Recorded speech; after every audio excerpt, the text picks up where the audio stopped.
Welcome to Real Battles, Real People. I'm your host, Christian Betancourt, and I have a special guest, Leo Gatz. How you doing? What's up, Chris? How you been, bro? Yo, it's been a while, bro. We've been friends since 2000, no, Oh, yeah. 2000, 96, bro. 1996. 96, yeah, Yeah, 96. because I transferred to schools from North Bergen High School to Yep. Memorial High School. Known you for 29 years, man. It's crazy. Damn, time flies, bro. So before we dive in, uh, can you introduce yourself?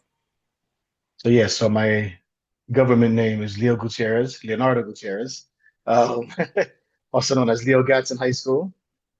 Um, so I have a lot of experience in the social services field, man. Ever since I was in college, I started counseling. I was like a student counselor. So that was 2003. So I've been in this field since 2003, from college students to adults, and now I'm working with children. So I've done like full circle. Well, Awesome. almost full circle. Nice, man. Congratulations, man. Thanks. So what inspired you to study psychology at what school did you go to? I went to John Jay College of Criminal Justice. Okay. And what inspired Um, you to study psychology? so I always wanted to be in the FBI, which is why I went to that school.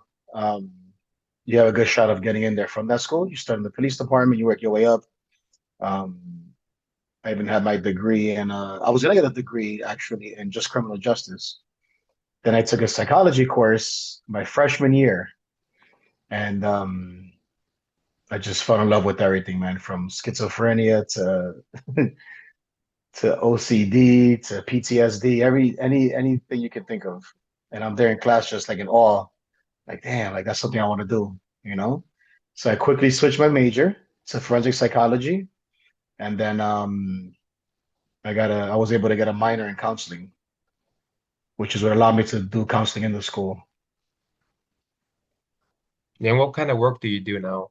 Or what did you do before? So I started doing the counseling there. So then when I first got out of college, I worked for DIFUS, basically ACS. It was in New York. So Child Protective Services. My job was to go into homes, make sure kids weren't getting abused. If they were, we would be able to remove them. Luckily, I didn't have a lot of removals. I was able to work with the parents and with the children, and so yeah, I had a lot of cases. But as soon as I started working there, I had like 20 cases as soon as I jumped in. And I was in the Bronx, which was a fun experience, going to all the projects and everything over there. Um, Yeah. but it was good because I got thrown in the fire, you know? I learned a lot from that. So I went from there into working with adults that were formerly homeless.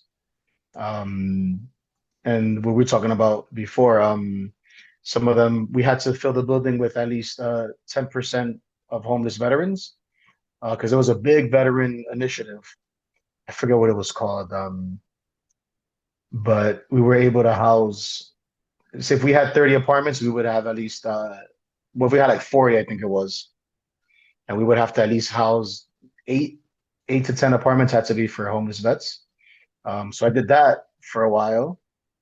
Then I wanted to go back to working with children again. My friend offered me a job I couldn't refuse. So this time I was going into homes, but it was in New Jersey. And so whenever a kid had a basically like a psychotic episode or any type of episodes, it would be our job to go to the home. And once again, you get thrown back in the fire. So I guess I missed that. Um, I got thrown back in the fire. Our job was to basically intervene. It was a crisis intervention. We would intervene. We would talk. We would sit the family together. Sometimes we couldn't. We would have to have the kid alone in the room, and just talk the kid basically off the ledge in a way of saying it, non psychiatrically speaking. But and then our job was to then put a therapist in the home and a behavioral assistant to then help the children, help the child and the family. Um, so I did that for a while.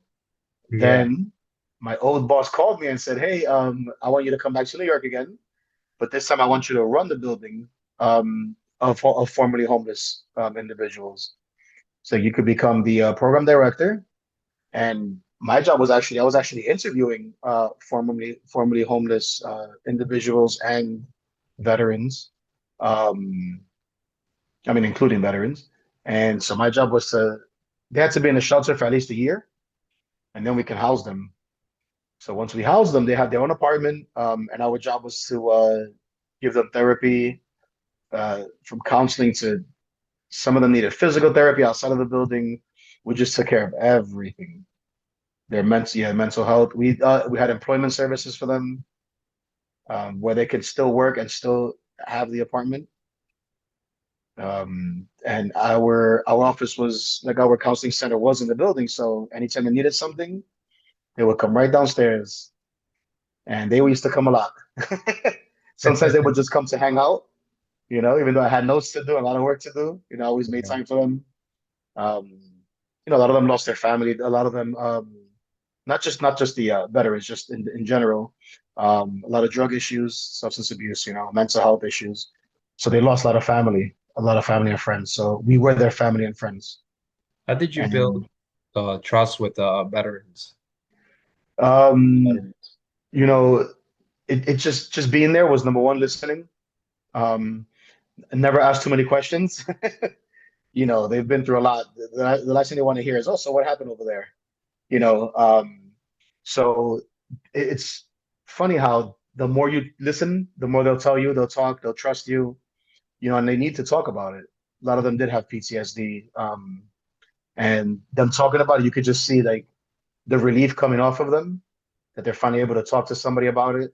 Um, I never try to compare my situations or anything to it because there's some in the psychology field, some people will say, "Oh, loss," we've all experienced loss, so we can kind of like understand how what somebody's going through with loss. Yeah. And in my head, I'm just like, everybody's loss is different. I can't say because I lost a close friend that you losing a friend in battle is comparable. You just can't. It's not fair to do that. I'm sure there's some similarities in some of the things, but to throw it out there like that, I've seen counselors do that and it backfired. Now the person didn't talk enough anymore. They didn't feel comfortable. So just sitting there listening, meeting them where they're at. You know, I had some veterans who were employed, were doing really well. Then I had others that were the opposite. So just had to meet them, and I couldn't compare them. I couldn't be like, "Oh, you were in the same war. You were in the same Yeah. camp." Everybody's You in a know, different situation. exactly. You know, Yeah. I had some clients who still were in touch with their family. So it was just I treated everyone different individually, and it worked. It worked. I all the clients that I had, I used to have clients see me that were supposed to be seeing other counselors, and they would come like if my shift was 8 to 4 and the other counselor's shift was 9 to 5, they would be there 8 a.m. to see me, knowing that the other counselor's not there, because they know that I would redirect them and be like, "No, no, talk to your counselor about that." But if they're there at 8 a.m., I can't say that. I have to open my door. We had the open door Yeah. policy, which, even when I try to close the door, they would still knock at it. Yeah. I remember I used to put the shade down because like, I had to do notes, and they would still knock. They'll be like, "Leo, I see the light on. I know you're in there." It's like, you know what? I'll do my notes later. It was I used to get in trouble for doing my notes late, but it was uh Yeah. it was worth it. Yeah. Have you ever joked around with them? Oh my God, all the time. Yeah. I always use You comedy. were in high school, you were like the class clown. Yeah, one class clown, yeah. It's Yeah. great times. I But at always school, use my comedy. you There's know, times where they'll sit down and they'll be like, "Oh man, I can't take you serious." But then they would tell me something serious. So it's like they wanted that comic relief when appropriate. Like they wanted to say something heavy and then be able to have a fun conversation with me right after. And I think that's what built the rapport, a lot of it. Or like some days they'll come down, I'd be like, "Yo, what you doing, bro?" Like just always something, like, "Oh, what you wearing that? What you doing coming down here with slippers on?" And because they lived upstairs. They'll come in there like in their robes, in their slippers, and I'll make fun of them and they'll mock me, they'll say something funny to me, and then a serious conversation follows. So it's like building that rapport. I always use my comedy and everything, including my job now. I do that a lot. yeah. But it's just amazing how and so outstanding that you can just like just listen to them and that's how you get the comfort as a veteran and be able to start sharing things little by little when when you go to the VA and the VA is like, so from 1 to 10, do you feel suicidal? And it's like, what? Yeah. How about we Yeah. have a conversation? Everybody's in one bubble. Yeah. Yeah. So that's when, veterans, at least some that I know, they close down. Yep. I even closed down at one point. So it's like, how about we have a conversation first? Yeah. That's why I It's like going to the very vet center. The vet centers, they listen to you, just like you're listening to them, you know? That's definitely. awesome. Yeah. That was one of the things when I was in college. They were when they were teaching basically how to counsel, we would do a lot of role playing, and it was very robotic. It was like a questionnaire. It's like, so why do you feel that way? What's making? And it's like, bro, anybody who's ever been to a counselor, if a counselor says, "What's making you feel that way?" It's like you already know they're not really listening. They're just trying to get an answer. The answers are gonna come. You just gotta like listen. Like everything's so rushed. Yeah. They want to get right to the point and try to solve it. It's like, wait, we're gonna solve it anyway, but let me just hear this person out. And another big thing I think that I've always done in my career is that I educated myself. So if a veteran were to tell me something about a place that they stayed or their first boot camp, like I would look it up. I would look up all that information and be like, oh, okay. Oh, you went to that camp. Okay, yeah, that's and I would know stuff. And they know that I looked it up. They know that I wouldn't know anything about that. But they're just like, then this kid did the effort to like learn more about my life, about things that I Yeah. went through. Like you took the time to get to know them. Yeah, and they appreciate that. So that's a big thing for me. Yeah. Did you ever had any like biggest challenges against them? I think the biggest challenge would be clients that have schizophrenia, because they're the ones that are they shut down a little. They don't want to release too much because they think it'll be used against them through anything. Um, I had a client that heard voices, and he was in Desert Storm. I believe he was in Desert Storm. And he was hearing noises coming from his sink, and he would say it's his neighbor bothering him, trying to get into his apartment. He would say there's people knocking on his door.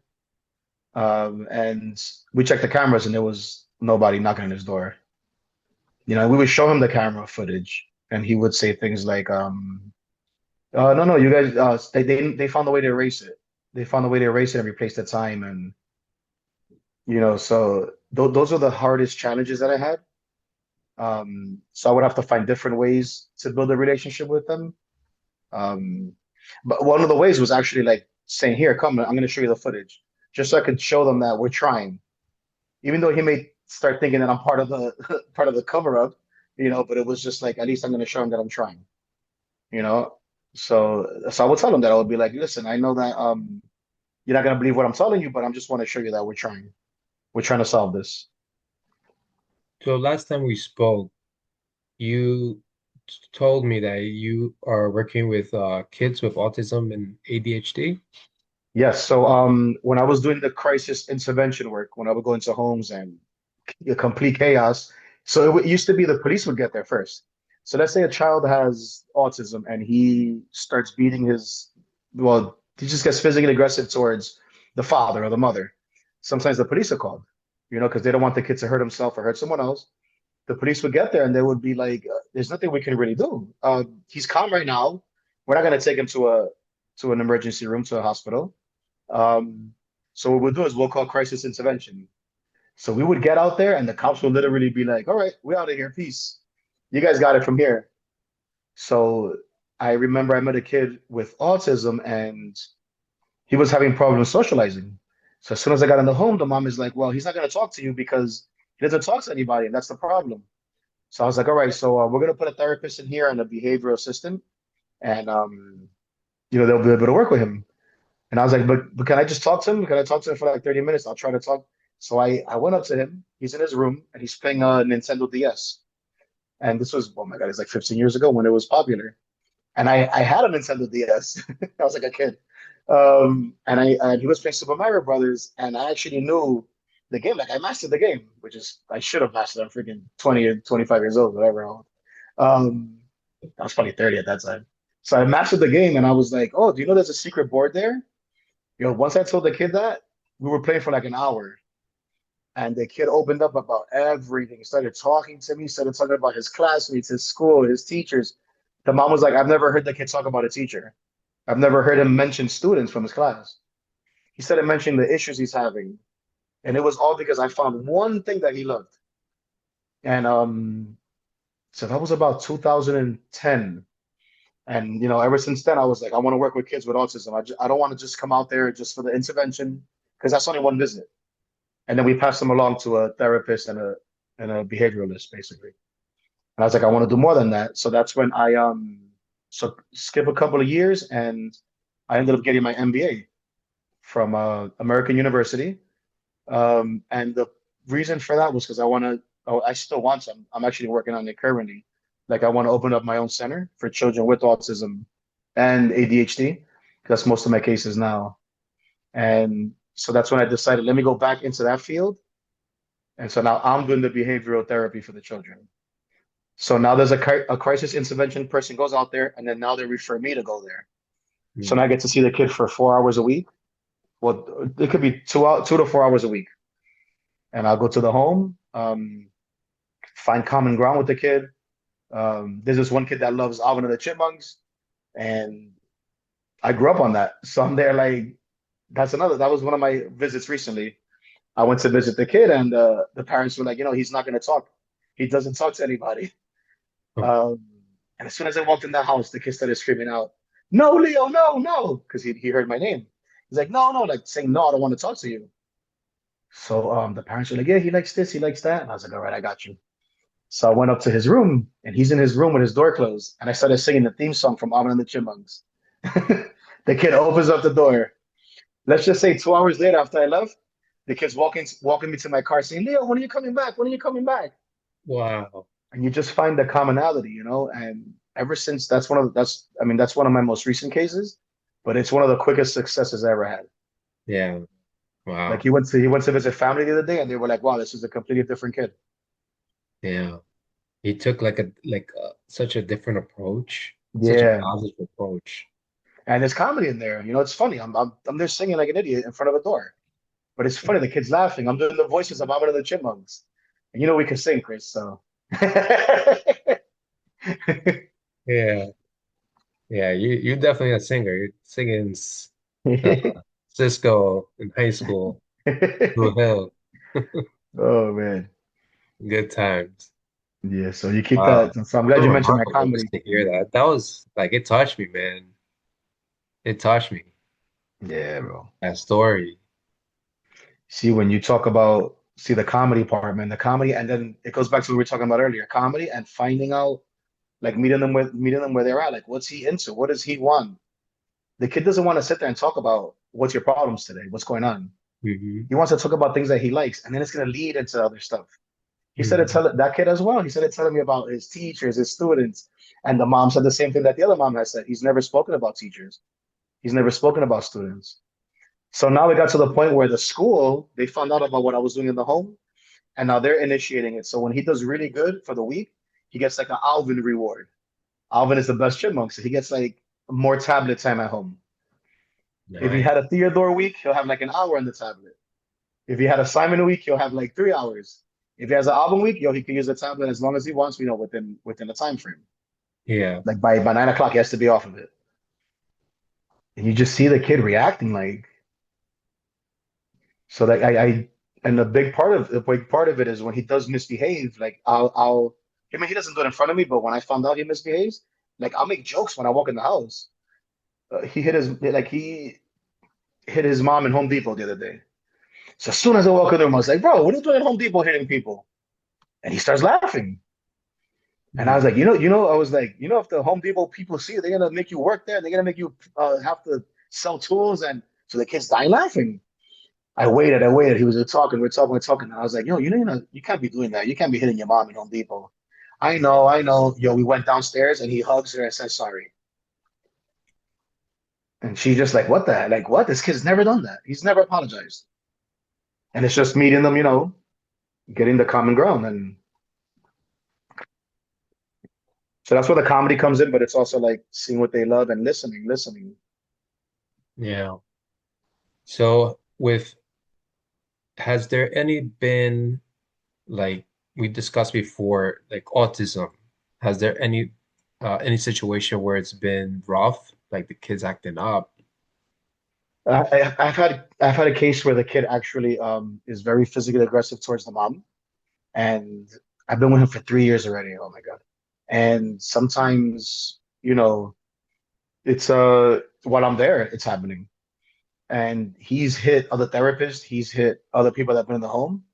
That kid's probably tried to smack me like once or twice in 3 years. He'll put his hand up and he'll stop, or he'll give me like a tap, and it's like that's the difficult ones when I know that he wouldn't do it to me, but then he's doing it to others because it's like that means he has self-control. He has the ability to do it. So that could be frustrating as well. Like if he was hitting me, I'll be like, okay, I get it. He's hitting everybody. It's something that he can't control. He's Hmm. controlling it with me. So now the tough part is trying to translate that into everybody else, Hmm. and he's nonverbal. So he's not able, he could be mad at something from school that happened at 10 a.m.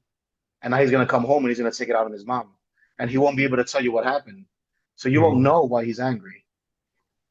So that's what makes the nonverbal autism cases the hardest because it's hard for them to express why they're angry.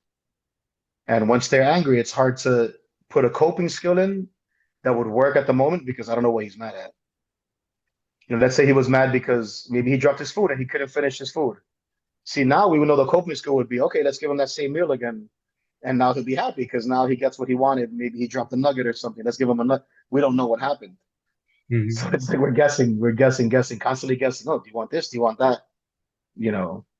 So that's the hardest cases that I have with Yeah. autism.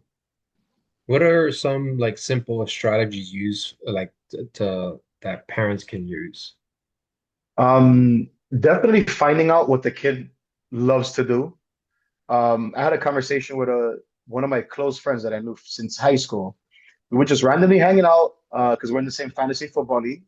So I was like, "Yo, let's hang out. Let's watch a game, right?" We're watching the game. We start talking about our careers, and then I found out that his son has autism, and I was like, "Oh," he's like, we're having problems with him now. He's getting older, and I was like, what does he love?" And coincidentally, he loves Super Mario Brothers, which is hilarious when he said that. And I was like, "Yo, incorporate that into everything." He's having a birthday party. Hey, if you behave good, you could. I'll dress up as Luigi for your birthday. If you behave well, we'll get a cake that has this. Like make it. Like he's gonna have a cake anyway. But if you act good, we'll get you a bigger one. You can't say I'm not gonna give you a cake if you're not good, because now you're just pushing him to be angry. What you do is you add on to the reward. If you behave, we're gonna do this. If you behave, we're gonna have your friends come in. Everybody has to wear a Mario shirt. So it's just incorporating what they like, what they love into everything, into behavior, into reward system, into consequences. You misbehave, you're not going to be able to watch that show today. But if you behave, not only are you going to watch it, but I'm going to watch it with you. You see how you're throwing that in there, not just okay, you'll be able to watch it. Okay, he's going to be like, all right, well, I'm used to that reward. Now let me add something onto it. Now Hmm. you're giving the kid more of an initiative, more motivation. And the father was like, damn, I never thought of it. I thought that me rewarding him was good enough. And I was like, well, it's like every reward. If you keep getting paid the same for all these years, you're not gonna like your job as much. You want a raise, And this type of raise is not a crazy one. You're gonna sit with him. You could be on your phone chilling, but you're there with him watching Mario Brothers. He thinks you're watching it at least, but you're there. The presence. And so that's a big thing that I try to tell all of the parents. Try to meet them, and it works because look, that mom told the school, hey, involve in my other case, involve Alvin and the Chipmunks in school. And the kids had a great week so far. Today's Friday. I'm gonna probably get an email that he's had like Alvin level this week. Yeah. So they incorporated what he loves into his everyday. Obviously, that's not reality. When he's older, he's not gonna be able to, do all of that. But for the time being, let's get him in a place where he's able to control his feelings, his emotions. Yeah. Even though we're using things that he's not going to be able to use in the future. At least he's learning how to control his emotions. You've worked this all your life since 2003. 2003, I think it was when I started in John Jay. What have you learned about resilience? Oh man, that's funny. You brought me back to 2003. So I'm there counseling students. My job was they were supposed to come in and I was gonna help them with their schedules and like talk about how hard college life is. That was what it's supposed to be about. Some kid walks in and he's like, I'm suicidal, and I'm there like, holy crap, like, dude, I don't even know I just started this. And the professor was like, if anybody ever says that, send them to me. And so I spoke to the kid for a couple of minutes, and then I sent them to the professor. The kid comes back, like I saw him in the hallways, and he's like, "Yo, Leo, I know you have to send me to the professor, but yo, I just want to talk to you, like off the record." And I was like, "Well, technically, I'm talking to the kid. I'm not working." And so this kid was going through so much, and he ended up passing college. Uh, I got him into all the classes that he wanted. And so when you talk about resilience, college is tough, man, especially when you're going through stuff financially. He was going through financial stuff. Family wasn't really supporting him. So he's working all these jobs and going to school. So you talk about resilience. I'm learning that as a 19-year-old. Well, I was probably 20, thrown into this field. That I was like, oh, I really just want to do schizophrenia. It looks so fun. Like it looked interesting to me. And I'm here like in the real situation. I go, crap, this isn't as fun as I thought. But damn, if it works out, like I could change a life. But then that person can also change their own, and they'll learn their own resiliency. They'll learn how to motivate themselves. They'll learn that talking to people could help. And so that a lot of my cases where, like especially with some veterans that have no one, and the suicide rates and everything, and drugs, and they could have passed away years ago, and they're still resiliently alive, and now they're working, and now they're talking about their past traumas. Like you learn resiliency. Sometimes you learn resiliency more through other people than yourself. So now when I go through a situation, I can be like, I know how to get through this. I'm not gonna say, oh, my situation is not as bad as his, because everybody's situations are different. I've had cases where like a person left my building and they moved on to other things, and they'd committed suicide.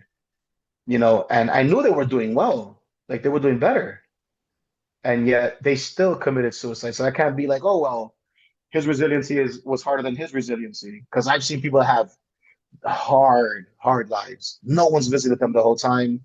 They're hoarding in their building, and then the building that I live in, they would start hoarding. Um, they would get garbage from outside and bring it in the home, and just be in the home. Wouldn't bathe. Uh, and they're still pushing. They're still trying. So you learn their resiliency from others, and then I've also seen them improve on all of that. No more hoarding. Um, Finding employment. So just knowing that everybody's resiliency is different, um, but also being inspired by it. I was always inspired by my clients. If the smallest goals they can make, I was inspired. I once had a father. He was a veteran. We called his daughter. He had a small concern 20 years, and a month later, she's in the building, and I'm there like, holy crap, like goosebumps, like teary eyed because I've heard so much about her and I know what he's been through, and I had worked with him for like 2 years. So it's just like you talk about resiliency. And you could tell how important it was that he didn't have the relationship with her, and yet he still survived. Yeah, Through everything he went through, stopped using drugs, stopped doing everything once he had the relationship with her. awesome. So I feel like there's always an answer. You know what I mean? I guess that's the best way of saying it. There's always an answer. It's just hard to find it sometimes. Mm-hmm. And when you're going through a lot of stuff and somebody says, "Well, there's an answer," and you're just like, "F you," because I don't know the answer. So stop saying that because I don't know it.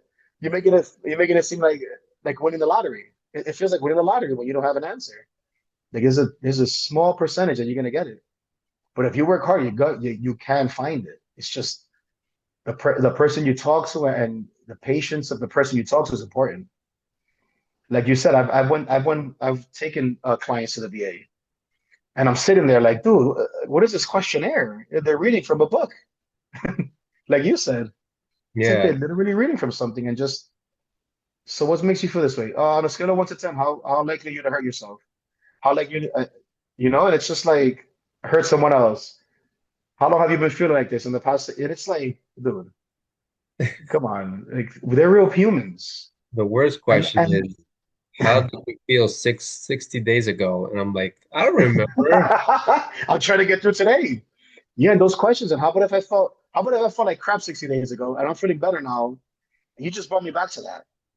Mm, Because they're going there is to be like, oh, 60 days ago I felt like crap and I feel good now. Oh, look, see, it can happen. I can be more No, dude, when you've been through trauma, you talk about 60 days, you fall back into that mindset.